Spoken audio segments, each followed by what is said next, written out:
नमस्कार विद्यार्थियों, स्वागत करती हूँ आपका मेरी YouTube channel GK special class में आपका।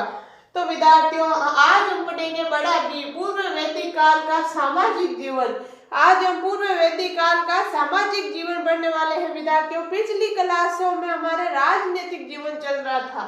आज हम शुरू कर रहे हैं पूर्व वैदिक काल का सामाजिक जीवन। हम क्या पढ़ रहे हैं? वैदिक काल पढ़ रहे हैं। तो बड़ा एक के कबूतर लिखे, इसमें लिखना है वर्ण व्यवस्था। सामाजिक जीवन में वर्ण व्यवस्था क्या थी? ऋग्वेद में वर्ण शब्द का प्रयोग रंग के लिए हुआ था। ऋग्वेद में विद्यार्थियों वर्ण शब्द का प्रयोग किसके लिए हुआ? रंग के लिए हुआ था। फिर क्या है? पूर्व वैदिक काल में वर्ण व्यवस्था का अभाव था।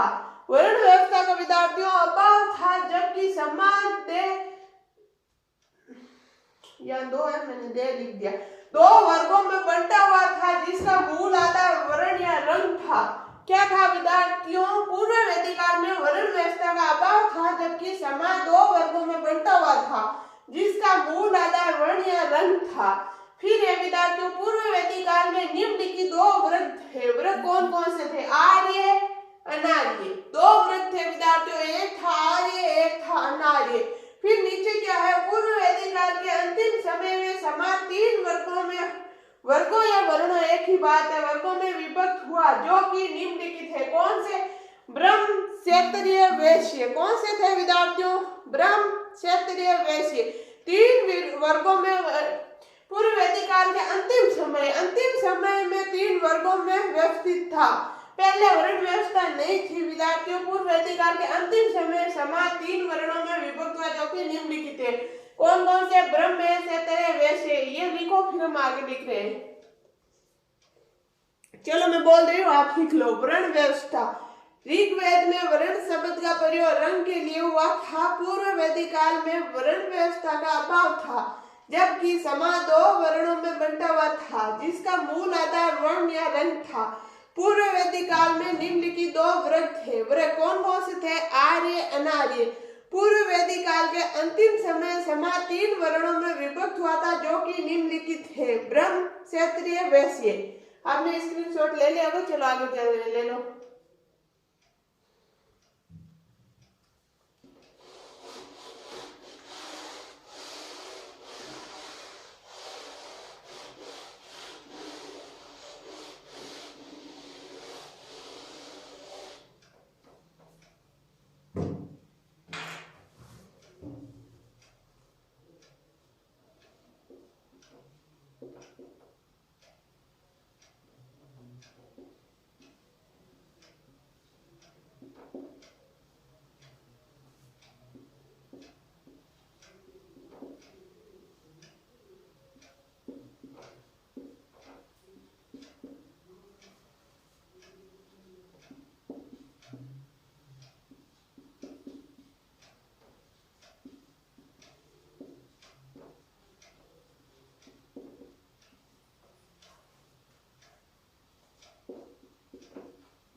आगे देखो विद्यार्थियों, नोट्स, एक नोट्स लिखा है हमने।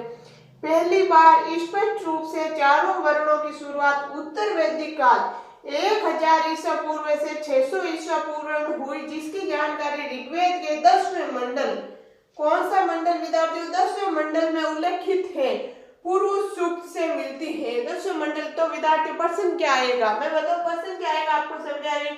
प्रश्न विद्यार्थियों ऐसे लिखा आएगा कि 10वें मंडल से किसकी जानकारी मिलती है, या पहली बार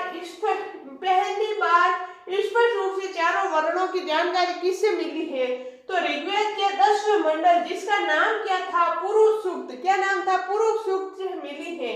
फिर इस पुरुष सूक्त में एक विराट पुरुष की कल्पना की गई है।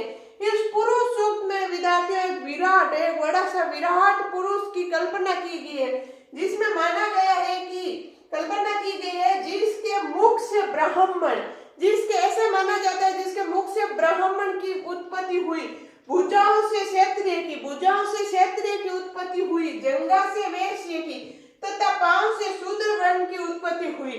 सबको पता है क्या होता है ब्राह्मण, जैसे कि अभी है ऐसे जात पात नहीं होती थी, ब्राह्मण वो होते थे जो पढ़ते थे। जिसको नहीं पता मैं उसको समझा रही हूँ, समझ ले। ब्राह्मण वो होते थे जो पढ़ते थे, पढ़ने का काम करते थे, उसको ब्राह्मण बोलते थे। जो खेती मतलब जो क्षेत्र रणभूमि जाते थे, लड़ते थे, उनको क्षत्रिय बोलते थे, वीर योद्धाओं के। और क्या है ब्राह्मण, क्षत्रिय, वैश्य वो होते थे विद्यार्थियों जो खेती बाड़ी करते थे, और शूद्र वो होते थे जो औजार वगैरह बनाते थे। ऐसे 4 वर्णों में बंटा हुआ था। तो ये था विद्यार्थियों, इसका स्क्रीनशॉट लो, फिर हम आगे चल रहे हैं। लिखो, मैं बोल रही हूँ, पहली बार स्पष्ट रूप से चारों वर्णों की शुरुआत उत्तर वैदिक काल 1000 ईसा पूर्व से 600 ईसा पूर्व में हुई, जिसकी जानकारी ऋग्वेद के 10वें मंडल में उल्लेखित है। 10वें मंडल का नाम क्या है, पुरुष सूक्त से मिलती है। एक और नीचे नोट्स है अच्छा सा। इस पुरुष सूक्त में एक विराट पुरुष की कल्पना की गई है, जिसके मुख से ब्राह्मण, भुजाओं से क्षत्रिय, जंघा से वैश्य तथा पांव से शूद्र वर्ण की उत्पत्ति हुई है। आपने स्क्रीनशॉट ले लिया होगा, चलो आगे चल रहे हैं।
आगे देखो, एक लाइन और है इसमें। पूर्व वैदिक काल में भूमकर लोगों के वृषणी तथा स्त्री लोगों को कृष्टि कहा गया है।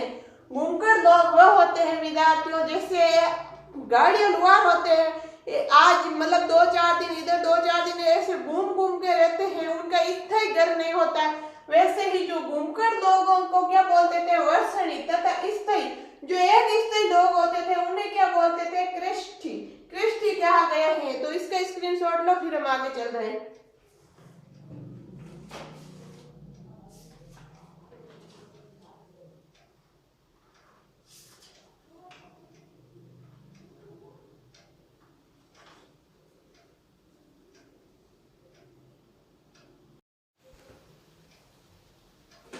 ले लिया होगा आपने स्क्रीनशॉट, चलो आगे चल रहे हैं। तो विद्यार्थियों ये तो था वर्ण व्यवस्था। क्या थी, किसमें थी वर्ण व्यवस्था, पूर्व वैदिक काल का सामाजिक जीवन है। सामाजिक जीवन में क्या लिखा था, जिसमें वर्ण व्यवस्था हमने पढ़ा था। अब हम क्या पढ़ेंगे, परिवार।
तो अब हम ले रहे हैं सेकंड पॉइंट, परिवार। पूर्व वैदिक सभ्यता के सामाजिक जीवन में परिवार कैसा था, कौन मुख्य था, ये पढ़ेंगे। पूर्व वैदिक काल में घर का मुखिया पिता होता था, अतः वैदिक काल समाज पितृसत्तात्मक समाज था। घर का मुखिया पिता होता था तो विद्यार्थियों ऐसे माना जाता है वैदिक काल पितृसत्तात्मक समाज था। लेकिन नोट से मैंने नीचे लिखवा दिया, सिंधु घाटी सभ्यता मातृसत्तात्मक समाज था। सिंधु घाटी सभ्यता का समाज मातृसत्तात्मक समाज था। क्यों? क्योंकि वहां माता को ज्यादा महत्व दिया गया है, गर्भ से पौधा निकलते हुए मुहर मिली है, मतलब मातृ समाज को ज्यादा महत्व दिया गया है। जगह जगह मातृओं को महत्व दिया गया है और इसमें पिता मुख्य होता था, इसीलिए इसे पितृ समात्मक समाज माना गया। इसका स्क्रीनशॉट लो, आपको क्लियर दिख रहा है, फिर हम आगे लिखेंगे।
आगे क्या है विद्यार्थियों, देखो वैदिक काल में अधिकांश संयुक्त परिवार पाए जाते थे, यानी एक साथ रहने वाले संयुक्त परिवार पाए जाते थे, क्योंकि वैदिक काल में परिवार की संपन्नता का मापदंड उस घर में पाए जाने वाले लोगों के आधार पर होता था।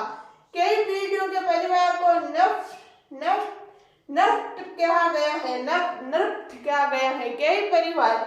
कई पीढ़ियों के परिवार को नृत्य कहा जाता था। ये एक तो नाम ही नहीं पढ़ा जा रहा है, ऐसे इसका नाम है। तो विद्यार्थियों ये था हमारे सामाजिक जीवन में। आज हमने 2 पॉइंट पढ़े थे। क्या पढ़ा था? एक तो हमने विद्यार्थियों ये पढ़ा है परिवार, एक हमने क्या पढ़ा है वर्ण व्यवस्था। क्या पढ़ा है विद्यार्थियों? वर्ण व्यवस्था। एक वर्ण व्यवस्था पढ़ा, एक परिवार पढ़ा। कल हम 2 पॉइंट और ले लेंगे, फिर हमारा ये हो जाएगा। तो आज के लिए इतना ही, बाकी पढ़ेंगे हम अगली क्लास में। अगर आपको मेरी क्लास अच्छी लगती है तो लाइक, शेयर और सब्सक्राइब करना। धन्यवाद।